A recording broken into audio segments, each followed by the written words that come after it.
भारत के हलचल भरे लोकतंत्र में एक चुनाव उम्मीदवार की यात्रा कागजी कार्रवाई और वादों से शुरू होती है। उम्मीदवार सुर्खियों में आता है, महत्वाकांक्षा और एक साफ सुथरे भरे फॉर्म 26 एक हलफनामे के साथ, जिसमें संपत्ति, देनदारियां और आपराधिक रिकॉर्ड यदि कोई हो घोषित किए जाते हैं। कानून पारदर्शिता की मांग करता है या कम से कम इसका भ्रम। कैमरे की चमक और समर्थकों के उत्साह के बीच उम्मीदवार फॉर्म को चुनाव अधिकारी के पास जमा करता है। पहला कदम पूरा। अगला आता है वादा, उम्मीदवारी दाखिल करते समय ली जाने वाली एक गंभीर शपथ। रिटर्निंग ऑफिसर के सामने खड़े होकर उम्मीदवार संविधान को बनाए रखने, लोगों की सेवा करने और ईमानदारी से कार्य करने की शपथ लेता है। शब्द कमरे में गूंजते हैं, राष्ट्र के लिए एक बंधनकारी प्रतिज्ञा। भीड़ तालियां बजाती है, उम्मीद भरी लेकिन संदेह से भरी। आखिरकार चुनावी मौसम में वादे सस्ते होते हैं। हफ्ते रैलियों, नारों और हाथ मिलाने की ऊधम में बीत जाते हैं। पैसा बहता है, कुछ हिसाब में, ज्यादातर बिना हिसाब के। प्रचार खत्म होता है, वोट डाले जाते हैं और नतीजे आते हैं। चाहे उम्मीदवार एक जीते या हारे, एक और कदम है खर्च का हल्फनामा दाखिल करना।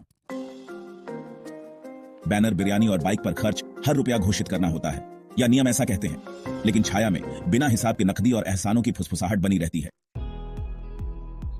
तीसरा कदम तकनीकी रूप से पूरा, लेकिन अक्सर सिर्फ एक औपचारिकता। जीत, उम्मीदवार एक विजयी बनकर उभरता है, लोगों का नायक। अब आता है भव्य क्षण, पद की शपथ लेना। सत्ता के पवित्र हॉल में उम्मीदवार फिर से शपथ लेता है, इस बार संविधान या अपने धर्म का आह्वान करते हुए बिना डर या पक्षपात के सेवा करने का वादा करता है। यह इस गाथा की चौथी शपथ है। 4 बार उन्होंने हाथ उठाया, 4 बार अपनी आत्मा को कर्तव्य के लिए समर्पित किया। दर्शक देखते हैं, कुछ गर्व के साथ, कुछ निंदक भाव से। लेकिन यहां मोड़ है, कल्पना से परे, है ना। 4 शपथें, 4 मौके लोगों के प्रति प्रतिबद्ध होने के, फिर भी जिम्मेदारियां सस्ते कागज पर स्याही की तरह फीकी पड़ जाती हैं। ये निर्वाचित प्रतिनिधि, जो भ्रष्टाचार के खिलाफ योद्धा होने चाहिए थे, अक्सर इसके मूल कारण बन जाते हैं। वही हाथ जो फॉर्म 26 पर हस्ताक्षर करते थे, अब संदिग्ध सौदों पर हस्ताक्षर करते हैं।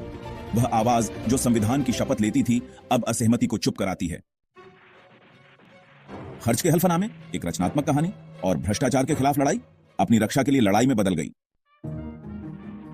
यह एक ऐसे सिस्टम के बारे में क्या कहता है जहां प्रक्रिया पवित्र है लेकिन परिणाम अपवित्र।